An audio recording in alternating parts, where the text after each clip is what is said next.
For 5 år siden, da jeg kom ind i en situation, hvor jeg fandt ud af, at min datter havde et høretab, så skulle hun helt sikkert gå med høreapparat.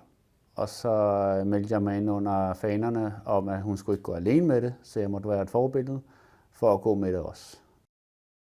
Jeg hedder Asger Buch Sørensen. Jeg er 44 år gammel.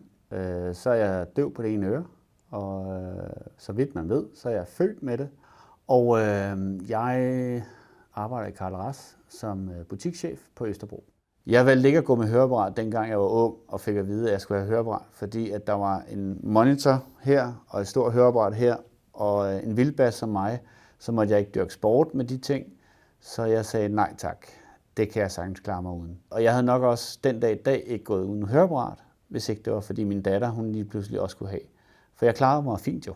Men jeg har nogle høreapparater, der virker på den måde, at jeg har den her, der optager lyd og afspiller på det øre, jeg kan høre, som så gør, at jeg registrerer, hvad der sker her, samtidig med. Jeg vil starte med at sige, at det var en omvæltning at få mine høreapparater. Der var meget lyd, jeg ikke kendte. Meget mekanisk lyd. Når det blæste, så larmede det ekstremt meget. Når jeg hørte folk tale til den ene side, så kunne jeg godt mærke, at det var en lyd, jeg ikke kendte.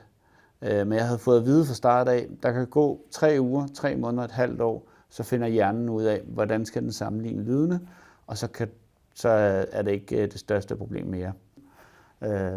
Ved at have fået høreapparater har jeg også indset, at jeg bedre kan kommunikere i større forsamlinger. Jeg bliver stadig træt, som jeg gjorde førhen, men jeg har bedre ved at holde en samtale med en enkelt person.